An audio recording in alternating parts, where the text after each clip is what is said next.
my sexy love bunnies, how are we doing today? Luke here, the toothless bogan. As you can see, can hardly fucking talk.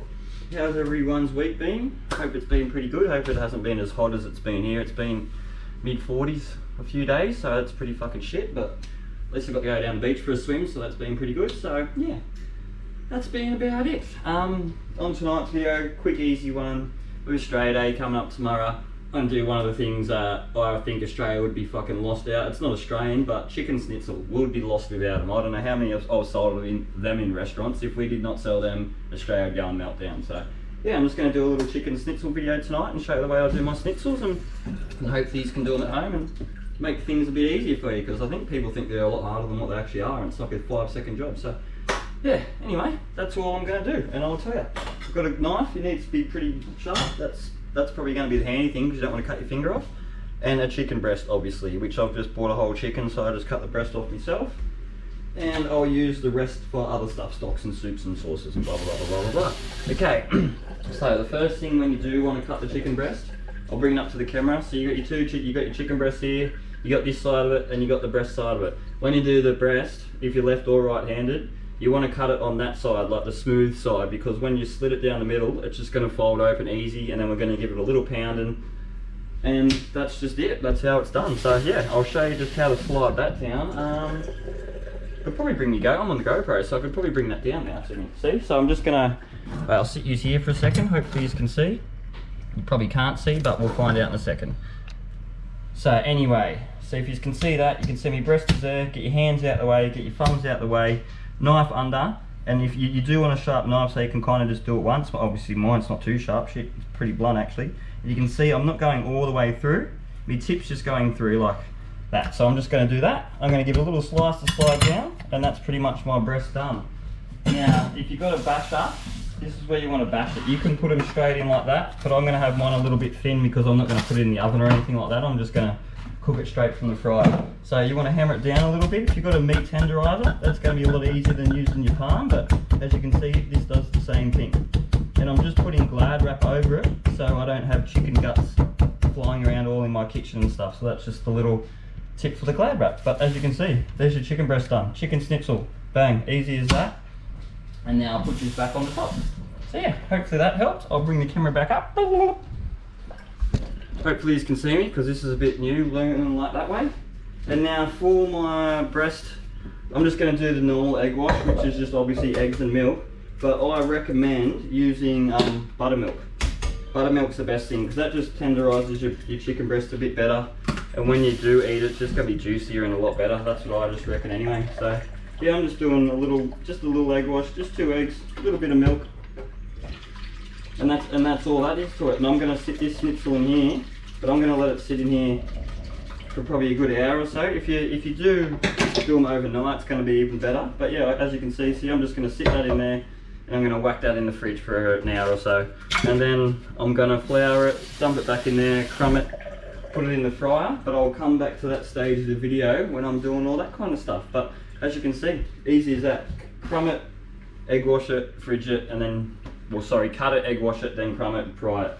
Yeah, like I said, if you've got buttermilk, the last job I was at, they were using milk and sour cream, so you can even do that as well. But yeah, that's going to be the best thing because it just breaks it down. Same with chicken wings. If you're doing chicken wings, use milk or a buttermilk. That just breaks them down a lot better and makes them a lot more tender. So yeah, there's the first bit of the snitty done. I'll come back when I'm pretty much just going to crumb it. I'm going to fry it, and then I know you know how to do that, but I'll just show you. I always cook my schnitzel just a little bit under, because by the time it does sit there on the shelf and you eat it, it's pretty much going to be cooked through. So yeah, anyway guys, I'll see you back soon when I'm cooking it. Okay, hey guys, so we're back. I've had the chicken sitting in the egg wash now for a couple of hours, just marinating, getting a little bit softer.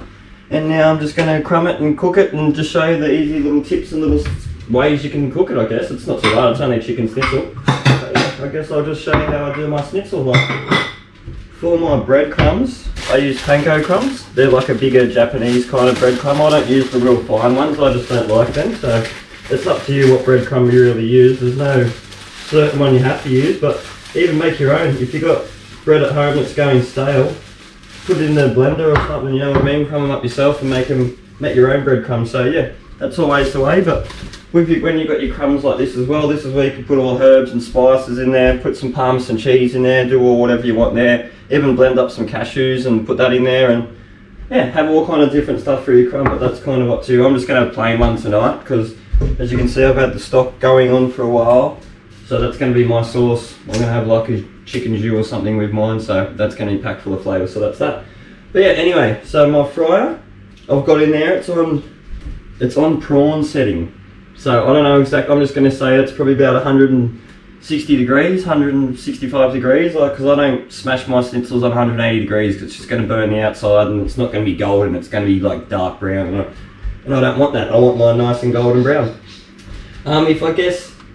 If you've got a big family too, and like I said, I've only got like a little fryer from Kmart, but like if you've got a big family too, and you want them all to eat at the same time, just cook a schnitzel individually and then whack it in the oven. Like put the oven, you know, just on like 130, 140, even 150 degrees, and then just finish them off in the oven. So then you can just pull them out on the tray and you can have it all together instead of trying to rush to do, you know, like 5 or 6 schnitzels in one little fryer. Because you don't want to overcrowd them either, because that just makes it soggy and shit. I probably should have used a big container of crumb. As you can see, it's not making it too easy. It's nice and little, but yeah, it's going to do it fine for me.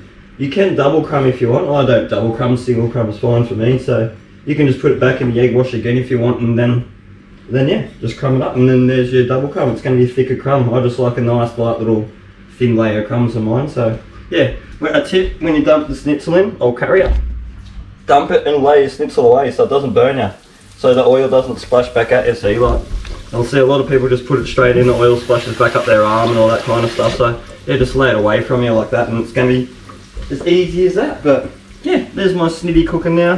Like I said, it's only in there at about, yeah, it's only like 150 to 160 degrees, because I'm going to cook mine a bit slower, but it's going to be nice and golden brown and cook all the way through.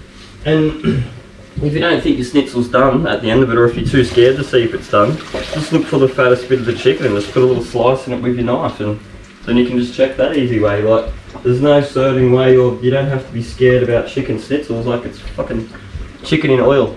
And like, so yeah, that's about it. That's about it with my chicken schnitzel video, guys. Like, obviously I'll give this another minute. I'll fast forward this bit in the video so you don't have to sit there and watch it cook for another, say, 3 or 4 minutes, and then yeah, I'll just show you it at the end when it's done. But you can see chicken schnitzel's done.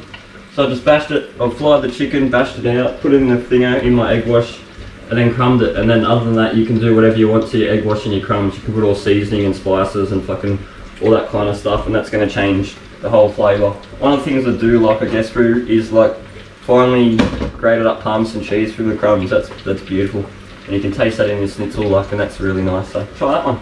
Yeah, as you can see, it's cooking along nicely. It's only going to be another probably 3 minutes, but yeah, I'll fast forward it for you guys and I'll show you at the end. So peace, and thanks for watching the videos. I'll put another one up in a couple of days. Probably put one up tomorrow actually, because it's Australia Day, so I might even do the steak thing and show you how I do my steaks and all that kind of stuff. So anyway guys, thanks a lot. Have a good night. Bye bye.